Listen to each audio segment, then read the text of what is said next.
నమస్తే, welcome to Bharati TV. నేను Bapayya. TDP నేతలు కార్యాలయాలపై దాడులు. ఏమో సార్, నాకు కనిపించదు, వినిపించదు. వైసీపీ నేతలు అరెస్ట్. ఇది ముమ్మాటికి కక్ష సాధింపే.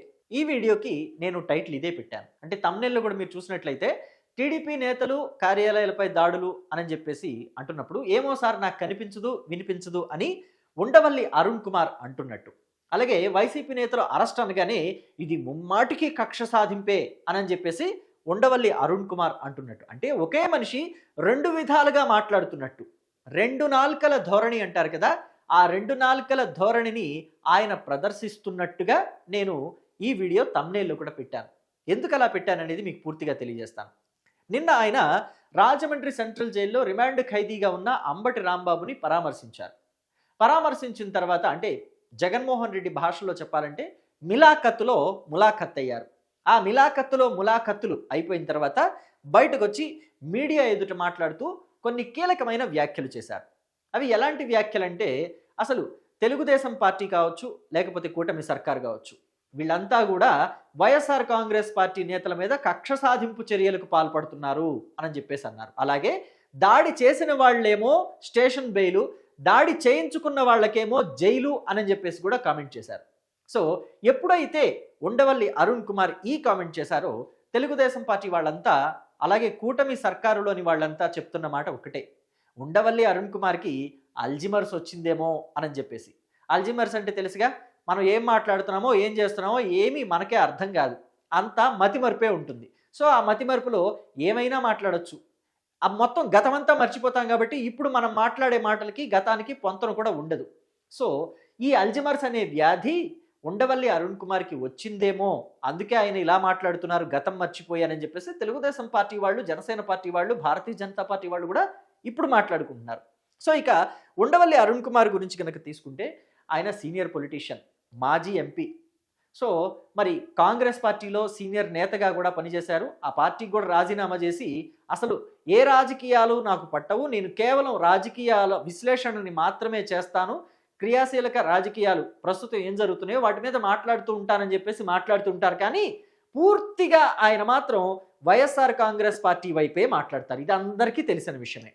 రాజకీయాల పట్ల ఏమాత్రం అవగాహన ఉన్న వాళ్ళకైనా ఇది అర్థమైపోతుంది ఈజీగా. ఎందుకని ఆయన వైఎస్ఆర్ కాంగ్రెస్ వైపే మాట్లాడతారు అంటే కనుక, వైఎస్ రాజశేఖర్ రెడ్డి అంటే ఆయనకి చాలా ఇష్టం, ప్రాణ స్నేహితుడు.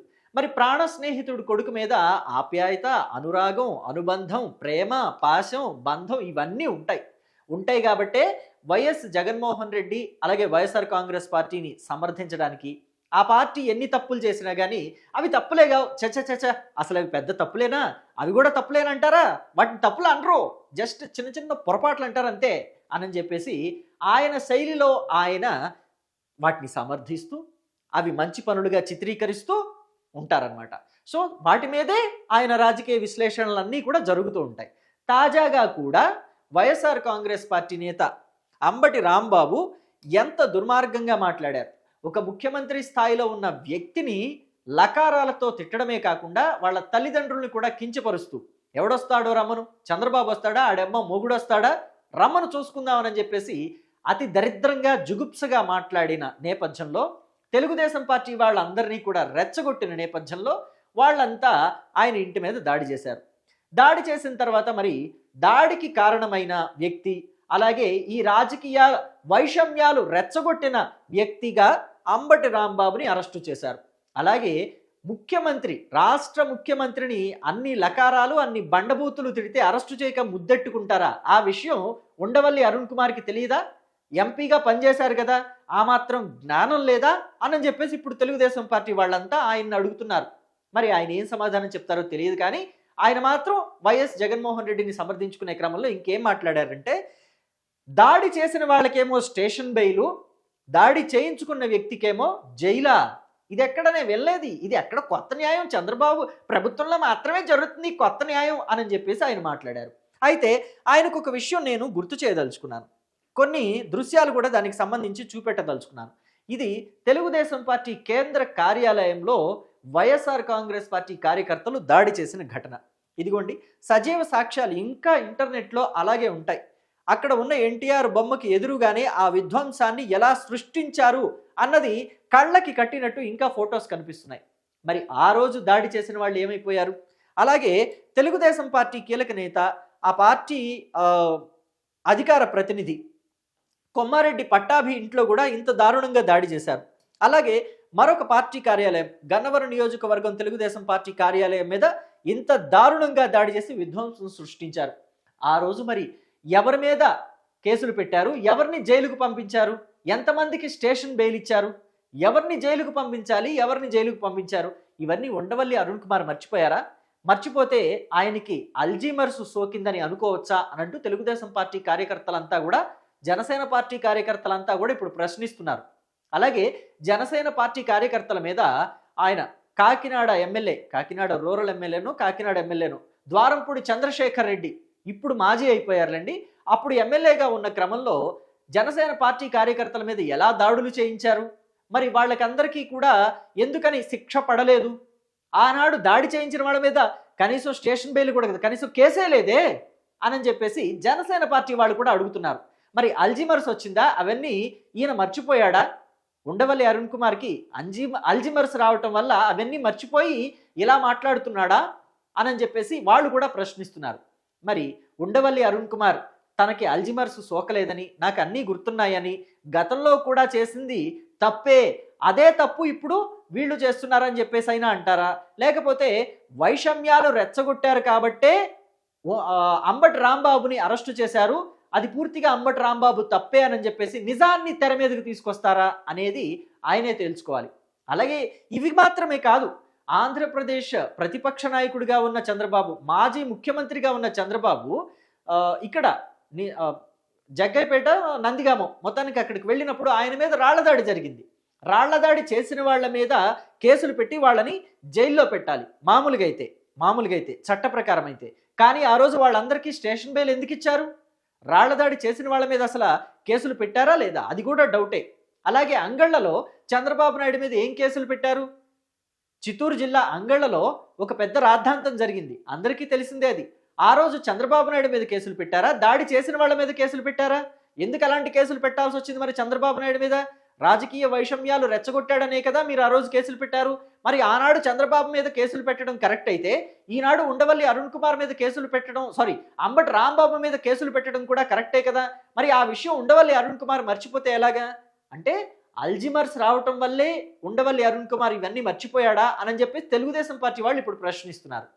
అలాగే ఎస్సీ సామాజిక వర్గానికి చెందిన రాజకీయ మహిళా నేత, మాజీ ఎమ్మెల్యేగా ఉన్న వంగలపూడి అనిత కూడా చిత్తూరు జిల్లాలో ఒకసారి పర్యటనకు వెళ్ళినప్పుడు ఎస్సీ ఎస్టీ అట్రాసిటీ కేసు ఆవిడ మీద పెట్టారు. చిత్రం ఏంటంటే ఆవిడే ఎస్సీ సామాజిక వర్గానికి చెందిన మహిళ, ప్రస్తుతం ఆంధ్రప్రదేశ్ హోమ్ మినిస్టర్, కానీ ఆవిడ మీద కూడా ఎస్సీ ఎస్టీ అట్రాసిటీ కేసు పెట్టారు. ఇది ఎంతటి దారుణమైన విషయం అనేది అందరూ కూడా ఆ రోజు మాట్లాడుకున్నారు, చిత్రంగా మాట్లాడుకున్నారు. మరి ఆ రోజు ఎందుకని ఉండవల్లి అరుణ్ కుమార్ బయటకు వచ్చి అసలు మీకేమన్నా బుద్ధి ఉందా, జ్ఞానం ఉందా, ఎస్సీ మహిళ మీద ఎస్సీ ఎస్టీ అట్రాసిటీ కేసు ఎట్లా పెడతారయ్యా మీరు అని చెప్పేసి ఎందుకని మాట్లాడలేదు? సరే కనీసం అప్పుడు మాట్లాడలేదు అనుకోండి, ఇప్పుడు ఎలా మాట్లాడతారు? అప్పుడు మాట్లాడిన వ్యక్తికి ఇప్పుడు మాట్లాడే అర్హత ఎక్కడి నుంచి వచ్చింది అని చెప్పేసి తెలుగుదేశం పార్టీ కార్యకర్తలంతా కూడా ప్రశ్నిస్తున్నారు. అదే కాదు, ఇప్పుడు ఉండవల్లి అరుణ్ కుమార్ జగన్మోహన్ రెడ్డిని రెస్క్యూ చేయడానికే తెర మీదకి వచ్చారు. తిరుపతి లడ్డు ఉంది కదా, తిరుమల తిరుపతి దేవస్థానంలో వెంకటేశ్వర స్వామికి నైవేద్యం పెట్టే లడ్డు, వెంకటేశ్వర స్వామికి చాలా ప్రీతికరమైన నైవేద్యం, స్వచ్ఛమైన ఆవు నెయ్యితో తయారు చేసే లడ్డు. అయితే అది పూర్తిగా కల్తీ జరిగిపోయింది. అసలు నెయ్యే కాని నెయ్యితోటి, సింథటిక్ నెయ్యితోటి అది తయారైందన్న విషయం సిట్టు సిబిఐ విచారణలో తేలిపోయింది. దాంట్లో యాసిడ్ స్లర్రీ కూడా ఉంది అని తేలింది. అంటే లబ్సా అంటే ఏంటి? టాయిలెట్ క్లీనర్స్లో వాడేది. మరి దాన్ని బయటకు చెప్పడం తప్పంటారు ఉండవల్లి అరుణ్ కుమార్, ప్రజలకు చెప్పకూడదు అని అంటారు. ఎందుకని అంటే అది చెప్తే దైవద్రోహం అంట.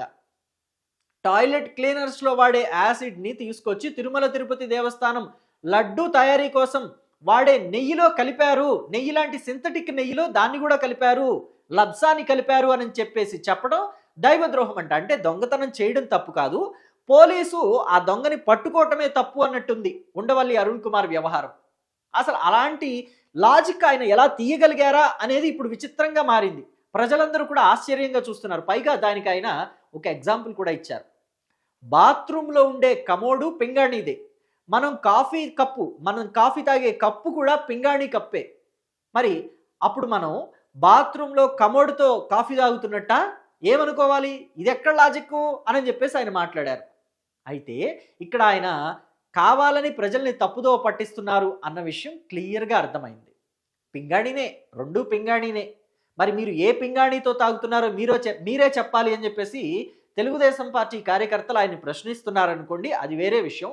కాకపోతే దానికి ఉండే క్వాలిటీ వేరుగా ఉంటుంది. బాత్రూంలో కమోడ్‌కి తయారు చేసే పింగాణి వేరే పింగాణి ఉంటుంది. దీనికి వాడే అంటే మనం కాఫీ తాగే కప్పులకి వాడే పింగాణి వేరుగా ఉంటుంది. ఆ క్వాలిటీ డిఫరెంట్‌గా ఉంటుంది. రెండిటికి ఒకటే ఉండదు. ఆ విషయం ఉండవల్లి అరుణ్ కుమార్‌కి కూడా తెలుసు. ఆయనకి తెలియక కాదు. కానీ ఇక్కడ ప్రజల్ని తప్పుదోవ పట్టించాలి. మీరు లబ్సా అంటే తిరుమల తిరుపతి దేవస్థానం లడ్డూలో లబ్సా కలిసింది, అదంతా మీరు తిన్నారు. కానీ అది పెద్ద తప్పేం కాదు. అబ్బే యాసిడ్ అంటే ఏ యాసిడ్ అయినా ఒకటే. ఎసిటిక్ యాసిడ్ అయినా ఒకటే, లాక్టిక్ యాసిడ్ అయినా ఒకటే, సల్ఫ్యూరిక్ యాసిడ్ అయినా ఒకటే, ఏదైనా ఒకటే. యాసిడ్ అంటే చివరి యాసిడ్ అనే పదం వచ్చింది కదా, అప్పుడు ఏదైనా ఒకటే. ఎర్ర చీర కట్టుకునే వాళ్ళు ఎవరైనా అని చెప్పేసి వెనకటికో సామెత ఉంది చూసారా, అలాగా ఏదైనా ఒకటే అని చెప్పే ప్రయత్నం ఇక్కడ ఉండవల్లి అరుణ్ కుమార్ చేశారు. కానీ దేనికి ఉండే క్వాలిటీ దానికి ఉంటుంది. దేంట్లో వాడాలి అని చెప్పేసి ఒక నిర్దిష్టమైన ప్రమాణాలు ఇవి ఉంటాయి. రూల్స్ అండ్ రెగ్యులేషన్స్ వాటన్నిటికీ ఉంటాయి. లడ్డూలో తీసుకొచ్చే యాసిడ్ వాడటమే తప్పు అనుకుంటే అసలు వాడిన యాసిడ్ గురించి చెప్పడం దైవద్రోహం అని చెప్పేసి ఉండవల్లి అరుణ్ కుమార్ మాట్లాడుతున్నారు. ఇది ఎక్కడ విచిత్రమైన వైఖరో ఆయన మరి సెలవివ్వాలి అని చెప్పేసి తెలుగుదేశం పార్టీ వాళ్ళంతా కూడా మాట్లాడుతున్నారు. ప్రజల్ని పూర్తిగా తప్పుదోవ పట్టించడానికి, జగన్మోహన్ రెడ్డిని అసలు దాంట్లో నుంచి బయటికి తీసుకురావడానికి, ప్రజల దృష్టిలో అసలు జగన్మోహన్ రెడ్డిని ఒక పునీతుడుగా చూపించడానికి ఉండవల్లి అరుణ్ కుమార్ ప్రయత్నం చేశారు నిన్న ప్రెస్ మీట్ తోటి. అందుకే ఆయనకి హెల్త్ అంతగా బాలేకపోయినా నిన్నటికి నిన్న ఆయన్ని తెర మీదకి తీసుకొచ్చారు అని చెప్పేసి తెలుగుదేశం పార్టీ కార్యకర్తలంతా కూడా ఇప్పుడు మాట్లాడుతున్నారు. సో మొత్తం మీద అసలు సింథటిక్ నెయ్యితోటి తిరుమల తిరుపతి దేవస్థానం లడ్డూలు తయారు చేయడమే తప్పు అనుకుంటే, కానీ దాన్ని చెప్పడం ఇంకా పెద్ద తప్పు అని చెప్పేసి, అంటే అసలు దాని గురించి మాట్లాడకూడదు, మనం పూర్తిగా మర్చిపోయి ఏమీ జరగనట్టుగా దాని మీద అసలు మనం మాట్లాడకూడదు, సైలెంట్గా ఉండిపోవాలి అని చెప్పేసి ఒక సంకేతాన్ని అయితే ఉండవల్లి అరుణ్ కుమార్ ప్రజల్లోకి పంపించే ప్రయత్నం చేశారు. దాని గురించి మాట్లాడితే దైవద్రోహం, అంటే నువ్వు దైవానికే ద్రోహం చేస్తున్నావు. ఇక్కడ సింథటిక్ నెయ్యితోటి లడ్డూలు తయారు చేయడం తప్పు కాదు, దాన్ని మాట్లాడడం తప్పు అని చెప్పే ప్రయత్నం చేశారు ఉండవల్లి అరుణ్ కుమార్. అంటే ప్రజలు ఎవరు కూడా దీని గురించి మాట్లాడకూడదు, అసలు సింథటిక్ నెయ్యి అని కానీ తిరుమల తిరుపతి దేవస్థానం లడ్డూలో జంతువుల కొవ్వు కలిసింది అని చెప్పేసి ఎన్డీడీబీ రిపోర్ట్ ఇచ్చింది కదా, ఆ రిపోర్టును గురించి కూడా మాట్లాడకూడదు, దైవద్రోహం ఇది అని చెప్పి ఒక పాపం తగులుతుంది అనే భయాన్ని క్రియేట్ చేయాలి అని చెప్పేసి ఉండవల్లి అరుణ్ కుమార్ చేసిన ప్రయత్నం మరి ఎంతవరకు సఫలమవుతుంది? ప్రజలంతా కూడా దీని గురించి ఏం మాట్లాడకుండా నోరు మూసుకుని ఉండిపోతారా? ప్రజలంతా కూడా ఇప్పుడు అరెస్టులు చేసిన దాని గురించి, ఇప్పుడు ఎవరైతే రాజకీయ వైషమ్యాలు అలాగే కుల వివక్షలు రెచ్చగొట్టి ఈ తిరుమల తిరుపతి దేవస్థానం లడ్డు వ్యవహారాన్ని అంతా పక్కదారి పట్టించాలని చూశారో వాళ్ళందరికీ కూడా ఇప్పుడు అంటే అంబటి రాంబాబు లాంటి వాళ్ళు ఎంత గొడవలు రెచ్చగొట్టి అక్కడ విధ్వంసం జరిగేలాగా చేశారు, ఎంతలాగా రెచ్చగొట్టారు తెలుగుదేశం పార్టీ కార్యకర్తల్ని. అసలు ఆ దాడి జరిగిందంటే ఉండవల్లి అరుణ్ కుమార్ రెచ్చగొట్టడం వల్లే కదా తెలుగుదేశం పార్టీ కార్యకర్తల్ని అని చెప్పేసి విషయాన్ని పక్కన పెట్టేసి, దాడి చేసిన వాళ్ళకి స్టేషన్ బెయిలు, దాడి చేయించుకున్న వాళ్ళకి జైలా, ఇదెక్కడ న్యాయం అని చెప్పేసి ఉండవల్లి అరుణ్ కుమార్ మాట్లాడడం పట్ల కూడా మీ అభిప్రాయాన్ని కామెంట్ బాక్స్లో తెలియచేయండి. Thank you.